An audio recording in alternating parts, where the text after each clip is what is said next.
Welcome to the final episode of Series 3 of Series 3 of Entangled Discussions, the quantum effect in business. So this month we've explored how the quantum revolution can and is affecting multiple sectors, including finance and insurance, the applications of quantum computing across businesses, and the need for strong legal and ethical structures to ensure responsible and equitable use of such powerful tools. So we now have a truly entangled discussion with our guests from this month returning to take the conversation to the next level. Just a quick note on housekeeping before we start. So we are recording. We will be posting the talk on Entangled Discussions YouTube channel and sharing on LinkedIn.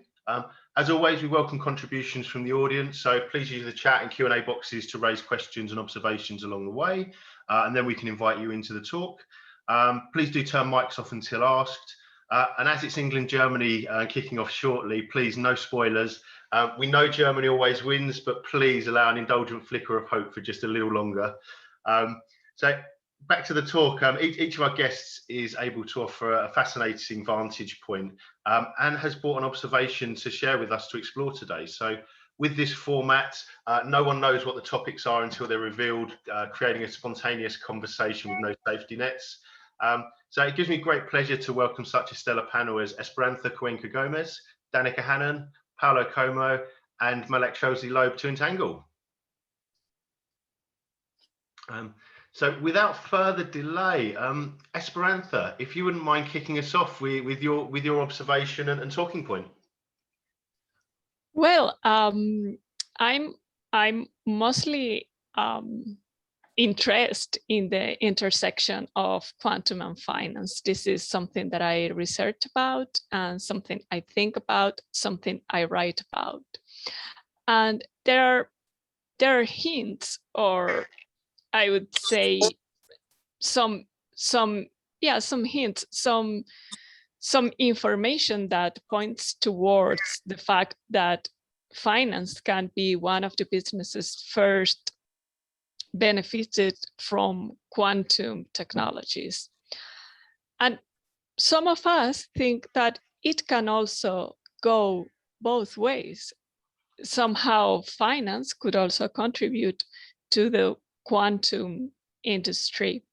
I was thinking about this topic a few days ago, and it brought to my mind an article I read where the author said, oh, quantum now is, in a sense, a solution looking for a problem.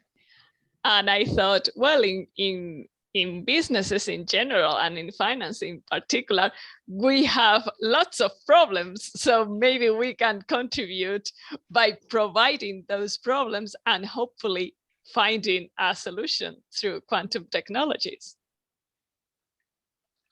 I think that's a really good starting point, because none of these things stand alone. They're all integrated, and quantum computing, quantum technology in general, it takes money to make it happen. So they're linked.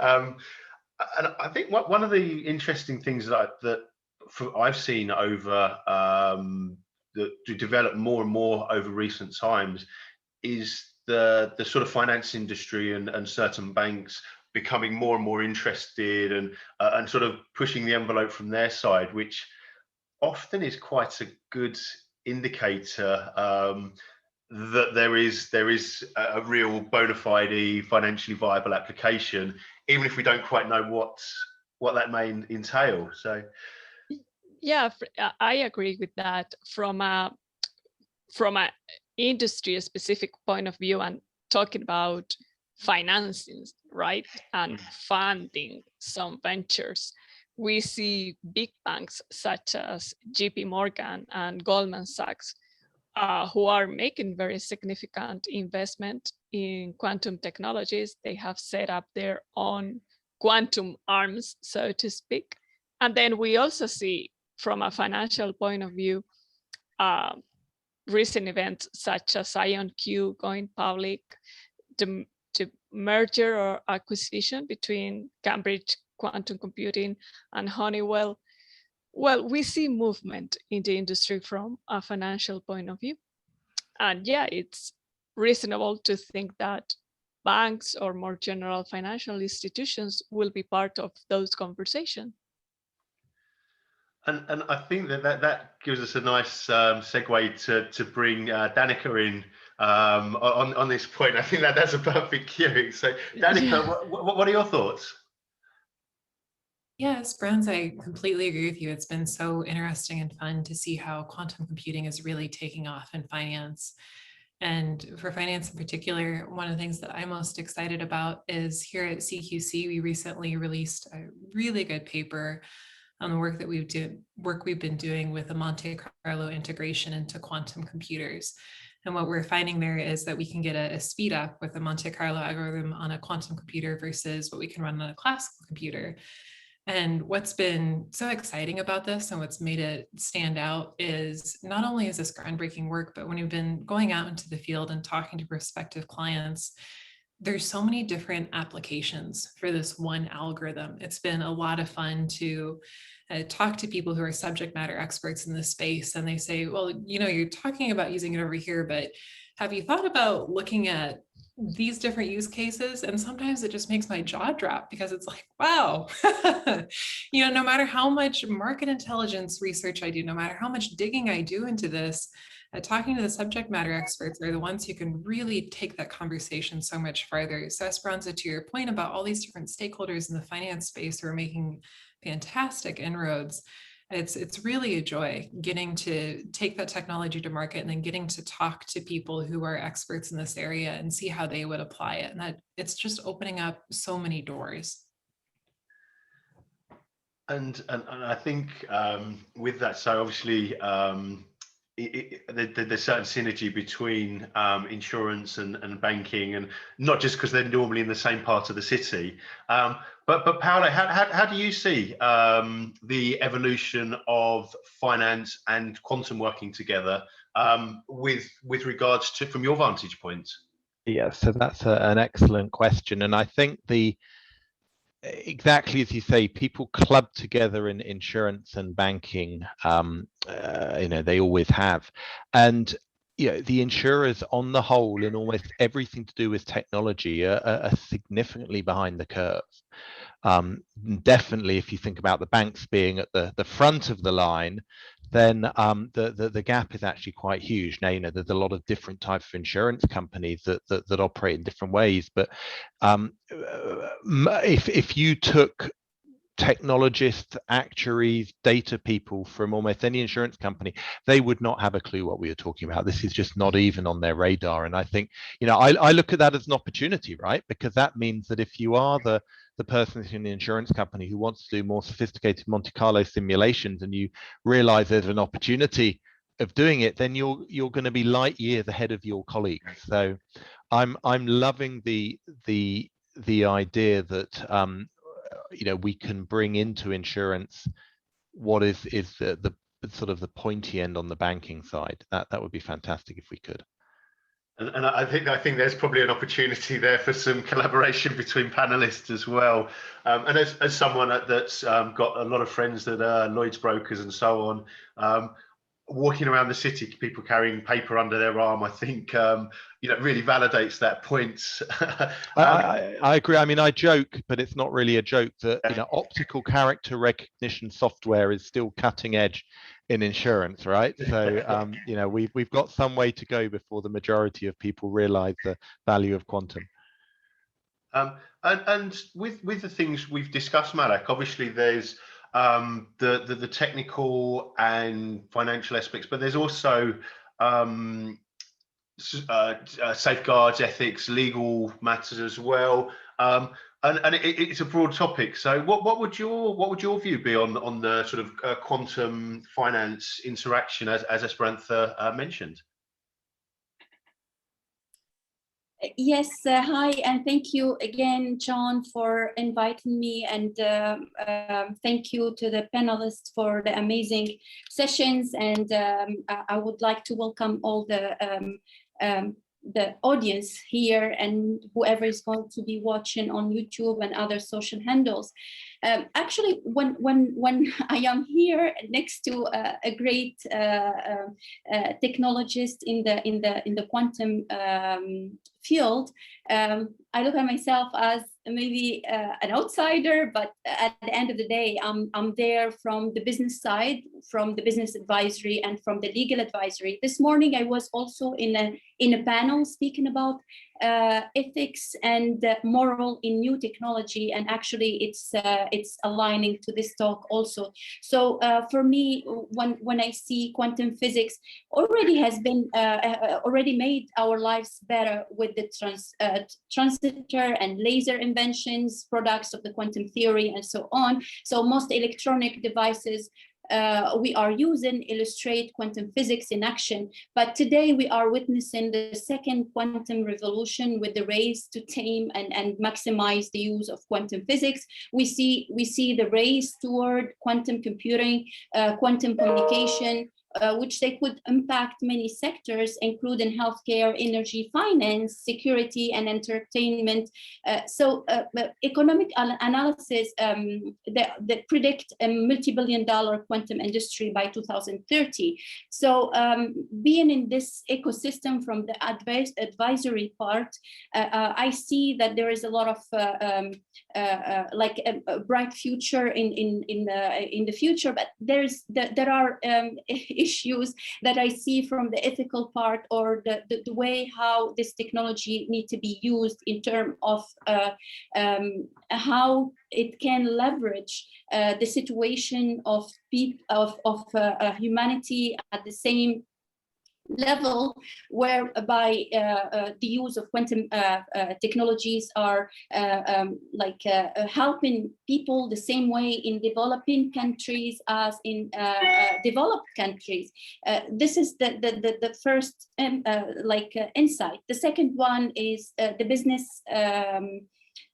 Quantum business today, you have a lot of startups, and there are startups that they need help. They need to have the proper ecosystem in order to flourish and move forward. So at the same time, there are some threats when we talk about the competition that is going on in terms of a space ecosystem, which has been witnessing an increased race related to quantum technologies as quantum encryption, which it is an anticipated solution to a massive security, which we are in need for now with regard to space residents, or we call it satellites. So it's this race will offer a competitive advantage also to prevent hackers from espionage and other threats. In addition, that quantum computing capabilities to enable military tactics with greater accuracy. At the same time, it can be a threat also. And what I do at the same time is try to raise awareness and mitigate about mitigating the risk of quantum technologies. And I think that competitive advantage is a theme that's sort of being picked up from different sectors as well. So Esperanza, it would be good to sort of hear your sort of summary of those points, or evolve those slightly. Well, lots of very interesting insights here, actually, and I love to be part of the diverse panel because there are lots of perspective. Danika was pointing out something very important for my industry in particular regarding Monte Carlo simulation, and it's big deal. I have read that paper, I have reread that paper, and we are all very excited about it, and not only in finance, because Monte Carlo simulations are something that are used on a very wide variety of industry. So those are great news, and I'm sure more and more use cases will be exploring. And now the point is pretty much to implement that as far as we can go with the current computers, and setting the path for using that algorithm. And we are all very excited to see in action. Paolo was highlighting something that it's it has to do with the rate of adoption of technologies, and sometimes for some of us can be frustrating.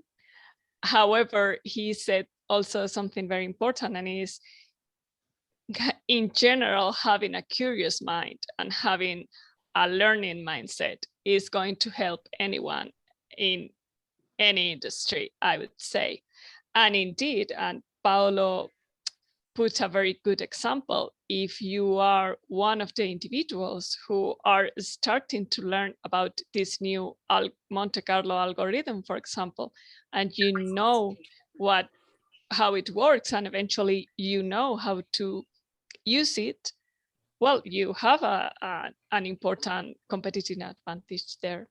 And regarding what Malak was saying, something has especially resonated with me, and this is something that I deeply admire about Malak's work, which is the focus on ethics. That intersection is crucial, not only for quantum, for all technologies, but for quantum it is especially important because, in a sense, we are laying now the foundations for the rest of the industry, for the rest of what's to come.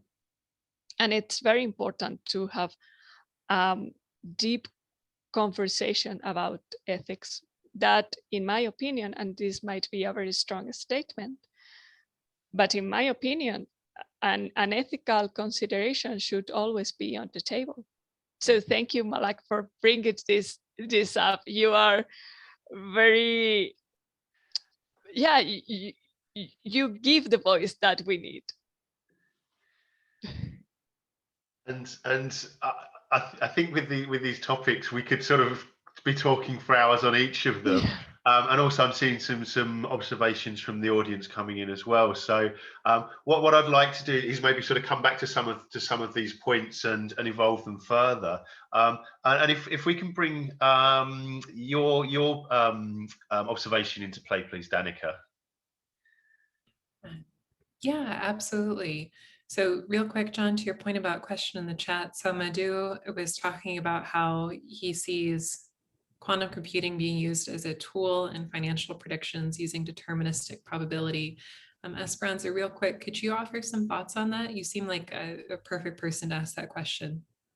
Well, for finance, we see three main areas of applications. One has to do with optimization, and we have lots of optimization problems, so to speak. Portfolio optimization is a canonical example, just to name probably the most representative. Then we also have simulation problems. How is, for example, a market going to evolve? Can we predict somehow a financial crash? And this kind of simulation, in a sense, has some intersections with quantum machine learning. Quantum machine learning is more concerned about, can we find patterns in a way that we don't with classical computers? And can we extend the classical techniques of machine learning to quantum machines and to quantum machine learning? And we think that a use case for that is fraud detection and prevention. Credit card fraud is a canonical example. And also, for example, seeing fraudulent patterns, for example, regarding anti-money laundering. Those are the use cases we see from this side of the event horizon. There might be others that we are not able to see right now, but hopefully, as the technology evolved, we will see those. Oh, thank you so much. So then, John, to take you up on your offer for my thoughts, Malak and Paolo, both of you said things that really stood out to me. So Malak, you talked about how sometimes you feel like maybe you don't belong in this space, and that reminded me of imposter syndrome, and that's something that really resonates with me. And I actually try and work on a daily basis of reminding myself, there's more than enough room in this space for everyone. And then Paolo, To your point about how you're talking to people and you're trying to get them to see the value in this. So kind of an open question for both of you. When you encounter people who question why quantum computing is valuable right now, or why this is something that we should be paying attention to, either Paolo or Malak, how do you address that?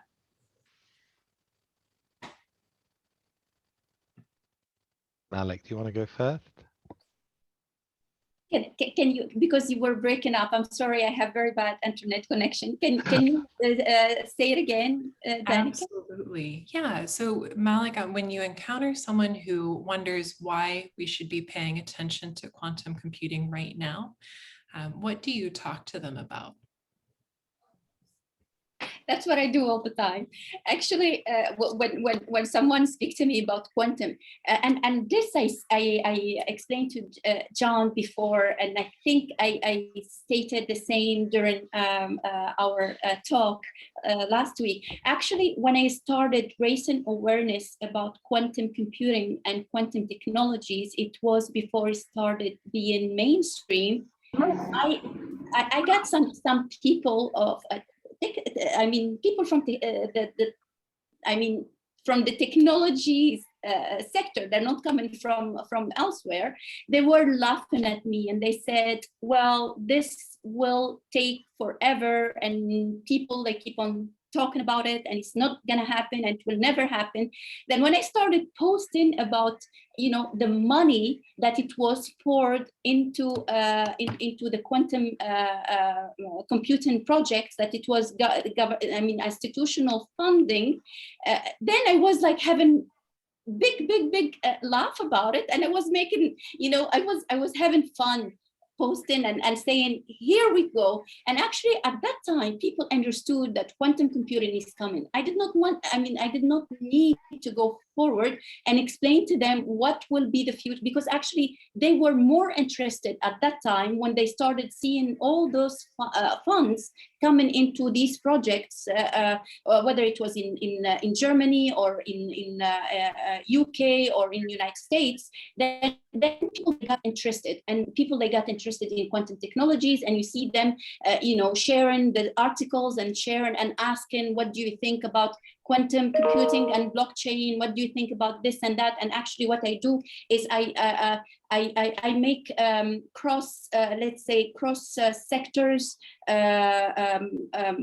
people that come through from cross sectors. So people from, for example, blockchains, they would answer the questions on the posts that I make when it is about quantum computing and blockchains. And sometimes I ask the pros, and I tell them, can you please make an article so I can share it? Can you give your insights? What I do is like most of the time, my limits in terms of technology, what I know and what I don't know. Of course, I make my research and I learn and everything, but I'm coming, let's say I'm coming from the legal industry. I'm economist also. I take classes of quantum physics. I do AI. I'm going to make the MIT quantum computing by the end of the year. So I try to understand and to learn. But when it comes to typical information, it needs to be coming from people like you or from Esperanza. So I don't, let's say, trespass my your area of expertise, because you know better and you are the person who need to answer that question and not mine. So what I do, and I invite others into the conversation in order to enter and go ahead and explain. That's a fantastic answer. Let me tell you what I do, which is far less inspirational than what you've just described, Malak. But the majority of the people with whom I have this discussion, will not be doing anything meaningful with quantum computing anytime soon. But the point I make to them is this concept of quantum readiness. And it's like, listen, you're not going to be running a quantum algorithm tomorrow. Your industry is not going to be revolutionized overnight by this technology. However, absolutely it's coming. That is now without doubt. We all know that. Therefore, what I say to them is understand what readiness means in your particular role, in your particular company. And it may be, if they as an individual are not excited about evolving technologies, then they look for the person in their team who is, and they make sure that person is the one who gets on the right mailing list, who joins webinars like this, who watches videos like this. So at least they start to understand the language, they start to ask the questions internally. Because the point I try and make to them is, this is not a technology where when it really hits, you want to be playing catch up. When it hits your industry in your role, it's going to move very fast. And so therefore, being in a position that you can follow fast rather than having a oh no moment and then starting from zero, I see that as the key. Now, in those cases where I see people actually it is clearly more relevant for them in the near term, then one of the points I explained, I know, John, people have said this on your talk before, but I think it's so important, which is when we've got quantum algorithms running properly on full-blown quantum computers in a few years' time, by definition, we won't be able to confirm whether or not they work. And interestingly, some of the comments in the chat here are asking, how can you actually understand the limits and the constraints and the safety of using quantum computers? There's a very logical point that the moment you tell someone they understand, but until you've told them, they may not have reflected, which is the best way to test your quantum computing algorithms, your ability of your team to start decoding them, is to start doing it in ways that a classical computer can do the same algorithm and confirm the same answer. And I see Esperanza nodding. I think she may well have been the person who taught me that in a previous talk.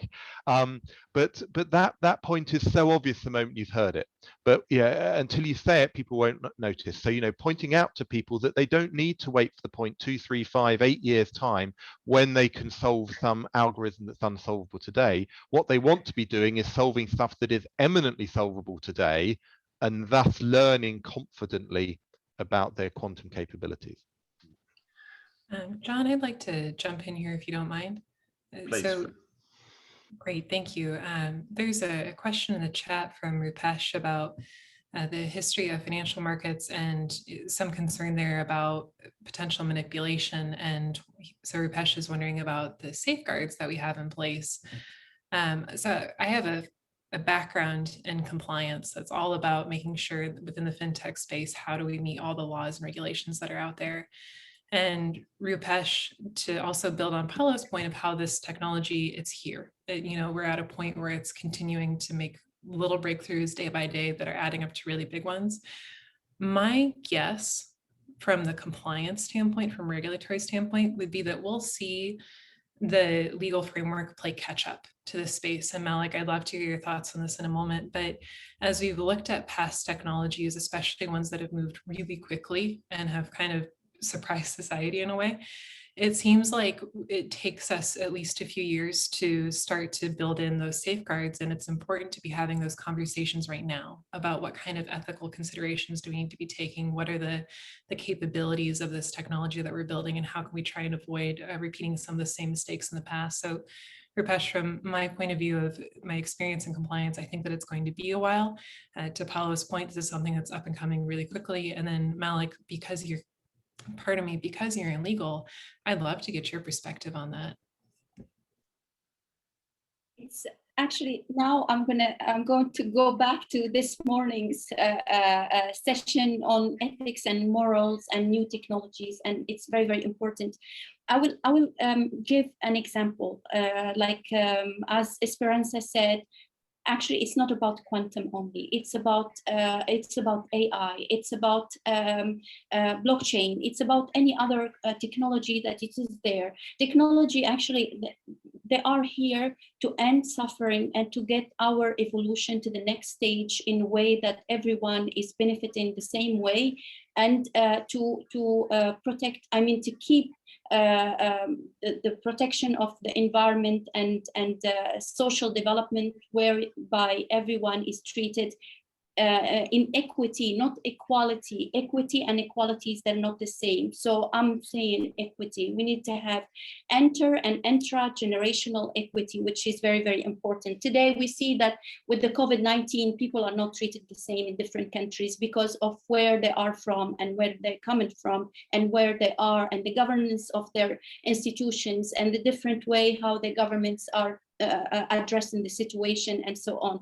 So when we go back now to the issue of ethics and morals and law, the law is the outcome of a legal culture. So when we have a legal culture within a country, which is, we can find in some countries, the legal culture is totally different, but we try now with the way how we are in globalized society, we try to meet at least with the minimum legal requirement in different countries, but still not the same. So when we talk about morals, and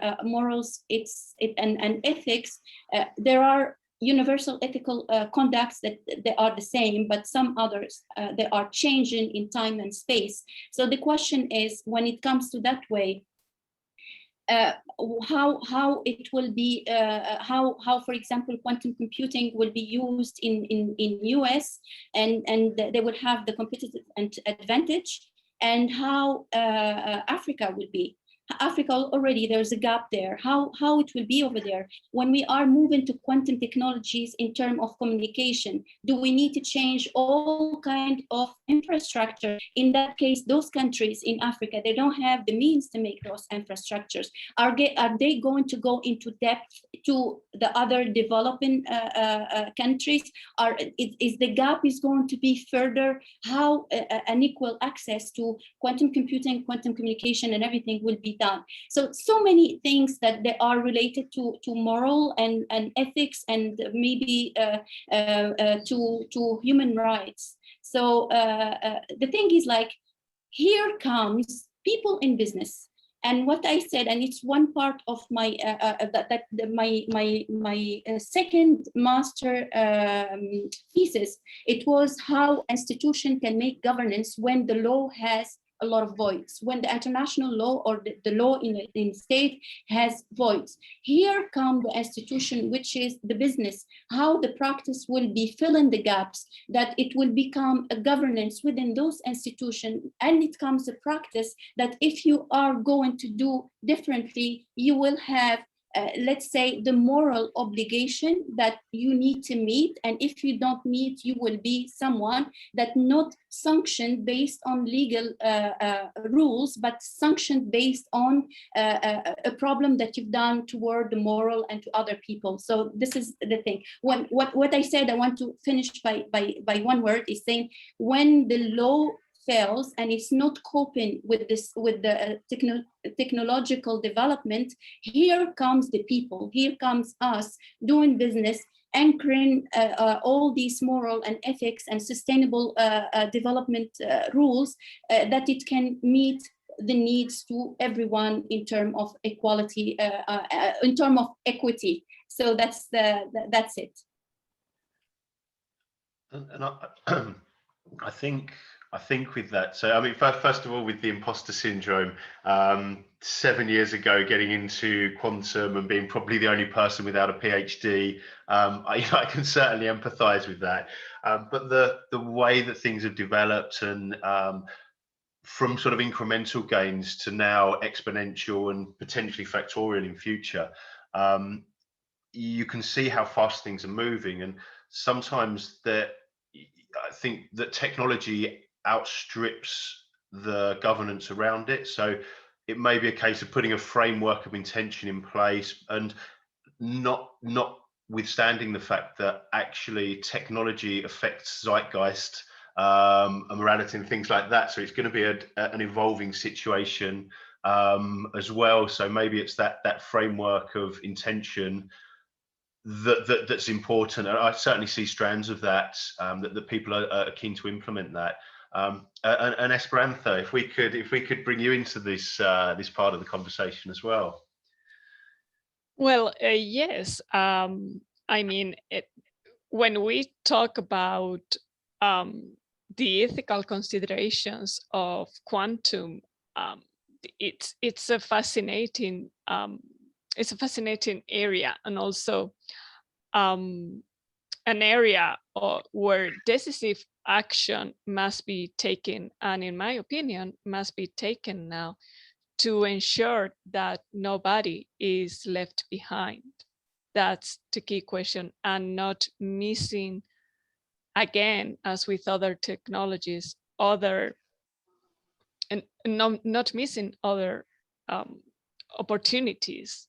I see lots of talented people and potential in many, many countries around the world with different degrees of economic development in those countries. And it is very important that everyone is heard, and everyone, and I see that everyone is contributing, some of them, in my opinion, with a lot of merit, so to speak, because for some of them, I can tell their situations are more difficult than for others. And it's important, as Malak said, to bring equity into the conversation and to bring opportunities for all. And also, Paolo highlighted a very important point regarding quantum readiness. And yeah, I was nodding because I was really excited. I was pretty much cheering him, saying, yes, this is what it needs to be said. In a sense, the spoken truth that some of us dare to speak, it is that this technology, it is not something that you're going to buy and plug into your organization. The transformation goes well beyond the technology. We are talking here about a cultural transformation, and those who are able to do that will be the ones who will succeed, and those who don't, well, face a dire future, in my opinion. So, and also Danika was also bringing a very important point from the compliance point of view. How do we comply with regulations, and how do we build regulations? And when regulations are significantly behind technology, well, this is very often where unintended consequences happen, and let us try to avoid that. And a small promo off of this as well, actually, next month's talk focuses on that sort of global equity, and maybe tries to shine a light on parts of the globe that don't get quite as much publicity as other areas. And we're actually starting off with a talk about what's happening in Africa. So stay tuned next week for that one. Yeah, that is great. The example of Africa, it's a great example because I see lots and lots of talent there, and we need that talent to evolve. We need them. Here, and again, you know, these are such fascinating aspects. I could stick on them on each one of them all day. But Paolo, if we can bring your observation into play as well, please. Absolutely. I mean, I'm tempted, to your point, to just build on some of what has been said, because it is fascinating, but let me add a slightly different dimension. So I have a passionate hatred of blockchain, and let me tell you why. What it did, and you know, I saw this primarily in the insurance industry, but also in a number of other places. So sort of 3, 4, 5 years ago, it was a technology with such a fantastic PR wrapper around it that it got everyone's attention. You know, you used the term zeitgeist a minute ago. You know, it was the technology of its moment, and I saw an awful lot of very senior people who didn't really understand technology get sucked into trying to understand blockchain, being told that it was changing the world. I saw board meetings spend an hour discussing the impact of blockchain on their industry and stuff, being discussed by people who really didn't understand what they were talking about. And I'm really, really passionate, and I would love the panel's view on this. I'm really passionate to avoid quantum technology going down the same route. Now, we are set up to make all of the same mistakes. Quantum is technically it's even harder to explain than blockchain was. Some of these topics around ethics and things are even more challenging than they were with blockchain. And the promises of how it could change the world and be a true paradigm shift is even more so than blockchain. So, my question to the group really is, how do we avoid a situation where those of us in this bubble get it, we're excited about it, we can manage our message, but then it promulgates out and you get sort of quantum advisors going and talking to boards and executive teams and just thoroughly confusing them, and they end up saying, forget all of it. And then we end up in this sort of so-called quantum winter, not because of the technology failing to deliver, but because of business leaders saying, it's just too much, go away. Come back to me in 5 years when you can explain it more clearly. Paolo, I've got some thoughts on that.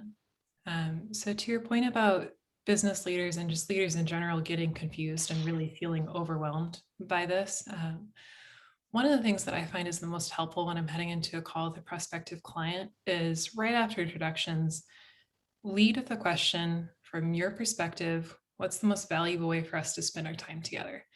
Because then what'll happen is they'll tell you exactly what they want to hear about. And I find it's a really nice way to cut to the chase. And some people want to hear background about the firm of where you work and how you progress through this. But then some people have really surprised me and they immediately want to jump into, all right, here's a use case I have in mind. Do you think it's feasible? Or, Paula, to your point, some people almost throw up their hands and are like, I'm hearing rumblings about this, but I just don't know what to make of it. So I think a really good way to help address some of that confusion, to help make sure that people don't feel overwhelmed and to keep them engaged, is first of all, ask that grounding question. What matters to you? And then once you get that, if you start to feel like you're losing them, be really, really sensitive to your audience and try and do a little bit of background research. Are they someone who's more technical, who's going to love talking about the number of qubits in that hardware race that we're in, or are they on the business side? And do they really care about, from a business standpoint, how is this going to help me financially or legally? What are the pitfalls that I need to be paying attention to here? So I find it helps quite a bit to be mindful of your audience. And then sometimes, and this can be really hard, but sometimes if you go through a conversation with someone and you realize that it's not a good fit and that for whatever reason, this may not add as much value for them as you'd hoped, I feel like we have a responsibility to say that. And, you say it very, very gently, and you do it with the utmost respect because that person was kind enough to give you their time. But you just very gently let them know this may not be the right fit, and here's why. So especially for us as early adopters and champions of this, we have that responsibility to, if we see that this might not be a good fit, let people know that so that they can move on and find something that better fits their needs and so that they aren't disillusioned. Like that, I think that's very good advice, and I think that the people listening to this would certainly benefit from reflecting on that. So thank you, Danika. And I think as well that the role that that Danika and people like Danika do in bridging the gap between the technology and the end user applications, and also managing that hype to sort of try to prevent bubbles. We've seen with sort of .com, AI and things like that, there can be a bit of a rocky patch where hype outstrips, or expectation outstrips delivery, and it is a marathon, not a sprint. So I think hats off to Danika and her peers that are doing such a wonderful job. And Malak, if we can bring you into this as well, because I think this is something you've got a really strong vantage point on. I agree with Danika, actually. I share the same. I second what she said. Perfect. And Esperanza, do you have observations? Well, on this, yeah, I share many of Paolo's views. I mean, and he is a very strong cautionary tale that we see. Yeah, blockchain is a good example. And then we see this with many new technologies, whether it happened many years ago, or recent technologies like quantum or blockchain, but let's focus on quantum.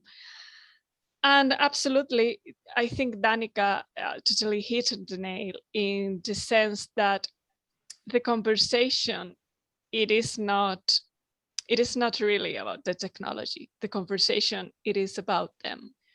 Now, and when I say them, I say the audience, and it has also a lot to do with the mindset of that audience, and also the business culture. And regarding quantum, what I think it's important to emphasize, it is that, as you said, John, it is a marathon, not a sprint.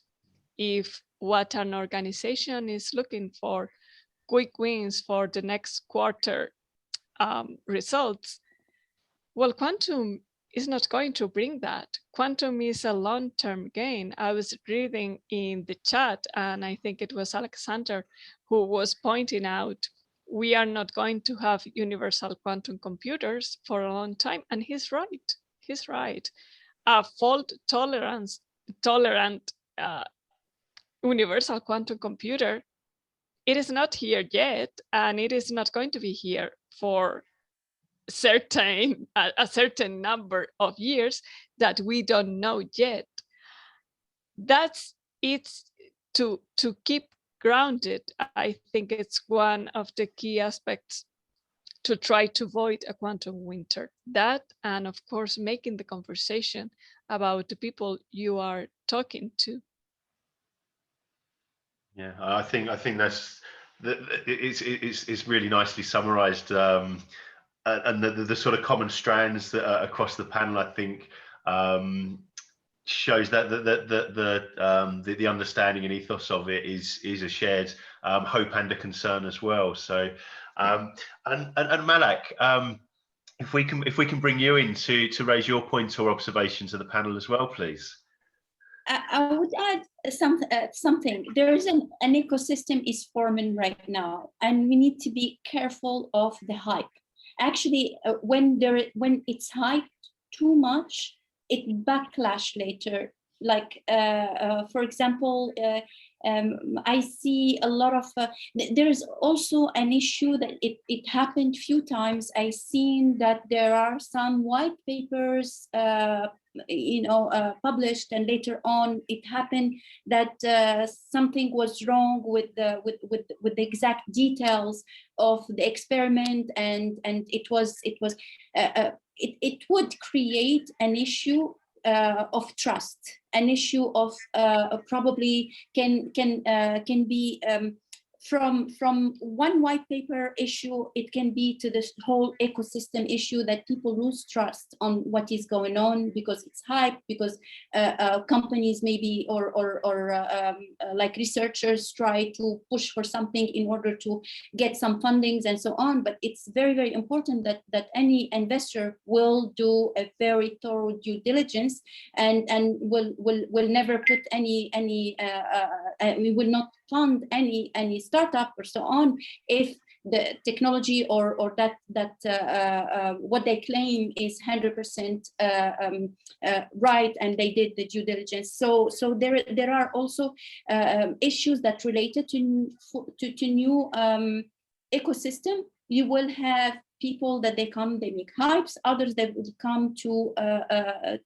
they're not probably trustful, and they try to use or so this is what I've seen from a few I observed from few let's say issues that happened, and I observed and I said we need to be careful, and due diligence is very, very important.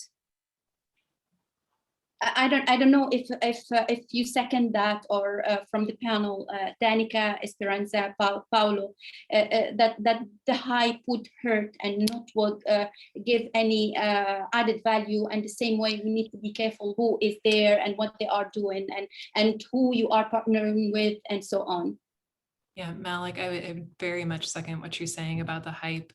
There's actually a gentleman, I see Maureen in the chat said that she seconds that as well. There's a gentleman within the quantum computing community who is leading his company's quantum computing initiative, and he's been doing a fantastic job of building that from the ground up.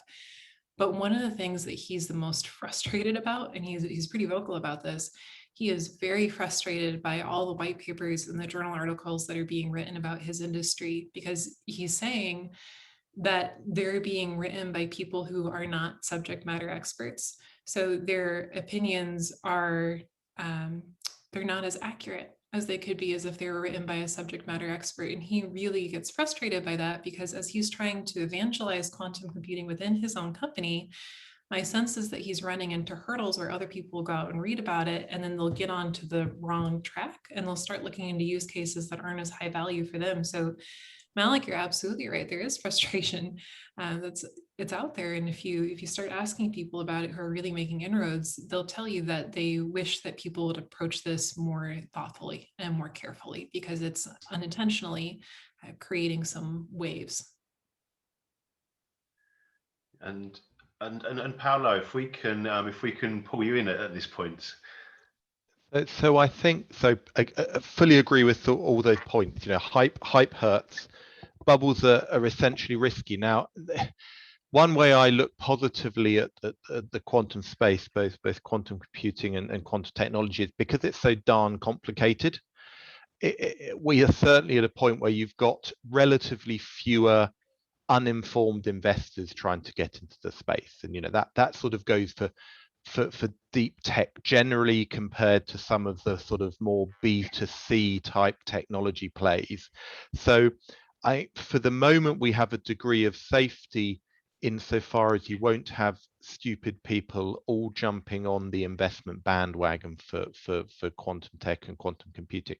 I think what we do, if we look at history, is we would need to anticipate that happening at some point soon. Is it 2 years? Is it 5 years? Is it 8 years? I don't know. But you know, we need, if we can anticipate that happening and work out a way of avoiding it, then we will do ourselves some good, because the moment we have the first round of sort of popular investments in quantum startups that then all fail spectacularly, then we will do ourselves a disservice. And so let's hope we work out how to stop that happening. And I think Esperanza, I saw you chuckling at some of the points, seemingly in agreement. Yeah. I think so much of your expertise covers so many of these areas. So I'd love to hear your thoughts. Yeah, absolutely. I mean, absolutely. Hype is a dangerous thing, right? And again, the good thing about being at this stage of the development of this technology is, as Paolo said, we still have a critical mass of informed people, so to speak. It is the situation right now. How this evolves, well, let's see. And let's see. At the end, we are talking at the systemic level.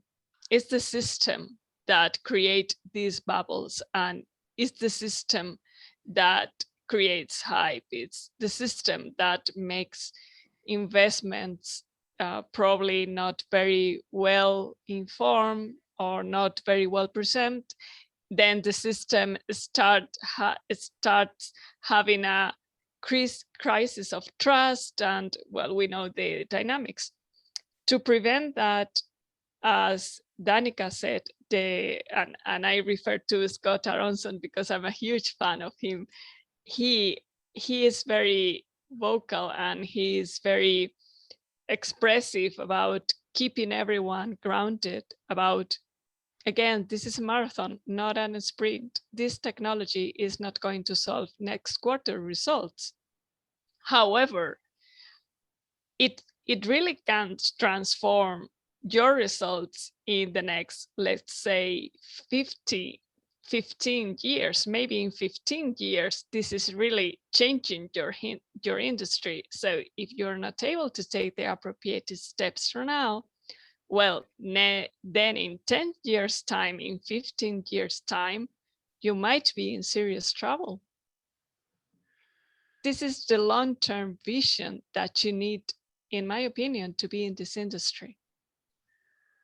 And I think it's interesting. So I was on a cross technology panel that Fabian Boak hosts, and I was with a futurist and a technologist from the textile industry, and I raised a point along these lines, and looking at how these things manifest themselves with unknown future applications. And it's interesting actually that there was a lot of similarities with the topics discussed. So it seems a good place to be to try and learn those lessons from what's gone before, even though that we may not know everything about how things are going to be implemented. So I think that's certainly something that's interesting moving forward. And I'd like, if possible, just to sort of come back to each of the panelists and just really take an overall thought on or take for the day on the discussions and what their thoughts are on that. So if we go in reverse order this time, Malak, if we can start with yourself. Talking about investment and talking about the hype, actually, I got this idea that it came, and I thought about it before. So, and I will refer to space industry, because the space industry also commercialization of space, and it came later. And in the beginning, it was in the hand of governmental institutions. So talking about funding and investments. So how do you see, like for Danika, Esperanza, and Paolo, we spoke about uninformed investors. So investors that they don't have a clue about quantum, and they are newcomers and they want to invest into quantum startups, that this can hurt the industry later on, because actually they don't have a clue and they are coming new. So the question is, how can we have the right investors, and investors that they have they are informed about quantum technologies and what the startups is doing and the ecosystem of the quantum ecosystem, and not keep it in the hands of governmental institutions who are funding it, because actually it's always jump-started. Any new ecosystem jump-start through the governmental funding, and this one is of course depends of the tax money and whoever decides and so on. So and probably also the startups will be somehow controlled by the governmental institution, that they will steer the technology on their favor and competitive advantage into military application or whatever. So it's something that I look at the space industry and I try to envision how the quantum ecosystem will be steered in a way, in terms of investments. And Paolo, obviously, if we can then come back to yourself.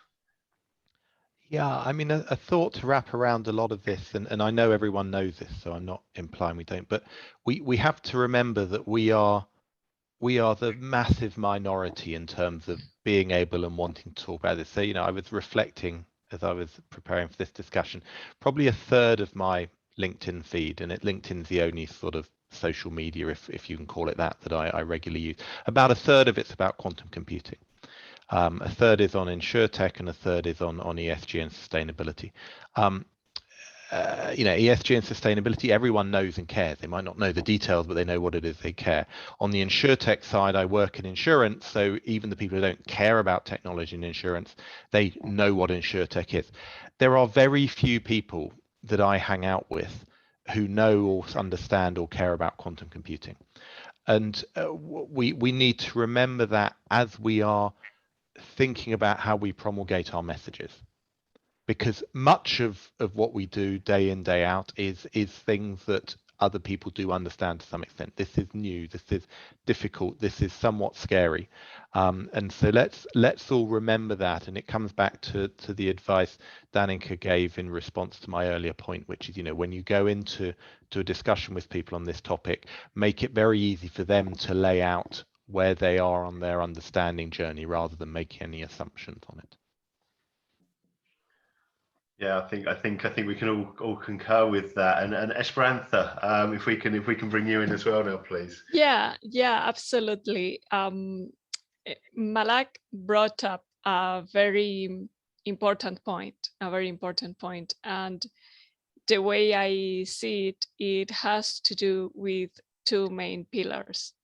One is communication, as Paolo said, and it goes both ways, about the people we are talking to and how we communicate with these people. And the other pillar is, in a sense, education or curiosity and learning about this technology, so one can discern what is reasonable and what might not be.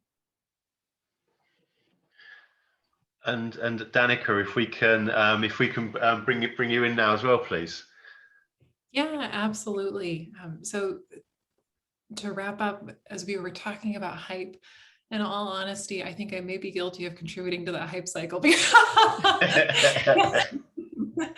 I just love quantum computing. And, I was thinking about my LinkedIn profile. I was like, ooh, I've got podcasts out there where I've been really fortunate to talk to people about this. I've written articles about this. So for anyone who's listening who, maybe you want to move into the industry, or like all of us here, you're really excited about this, I would still encourage you to write about it and to put out a podcast if that's what you like doing, and to really work on making strides in this space, and ask some thoughts about what you can do to make sure that you're being an ethical contributor to the ecosystem. Is if there is an industry, or if there's a company in particular where you think that there could be a good fit for quantum computing, I'd recommend going out and looking at their annual reports, or looking at their news to see what they're focused on and what business values are really high value for them, and then see if there's a good fit for quantum computing in there, and then write about that. So as I was moving into the data science space with my old employer, MoneyGram, and one of the things that I did was I looked at our annual reports, and I started looking at data science. I started finding areas where I could match up, where artificial intelligence would help further the company strategy. So if you're interested in moving into this space, and if you want to be a responsible, ethical contributor and make sure that you're really putting out things that will gel with people, I recommend taking a look at what companies are really targeting, look at what industries they're looking at, and then find that sweet spot where quantum computing can help feed in. And I think that would be a really cool value add, or a really interesting value add to see from people. So if I've contributed to the hype in a negative way, I apologize. But at the same time, knowing that writing about it and talking about it really helped me move into this industry, and thinking about all the people that do want to get into the industry. One approach you may want to think about is putting in the research, putting in that time to see where that sweet spot is between what companies value and where quantum computing really excels. And I think, again, I couldn't concur more. Apart from the hype bit, I think you're doing well, Danika. But one of the sort of the things that keeps cropping up in my mind is that technology or science, by definition, is benign. It's neither good nor bad. It is just how things are. And I think Alexandra has been commenting to this effect as well. It's the human influence behind it, how these things are used. And whether you're a fan of Voltaire or Spider-Man, with great power comes great responsibility. So and that is one of the fundamental challenges, that for all the incredible scientific work that's being done, it's the applications have to be managed in a way that provides the most value for people, and not just people, for the environment we live in and others that we share the planet with. So that's certainly a very interesting challenge. So I mean, I certainly think that we can. I'd like to maybe find other avenues to explore these themes, but I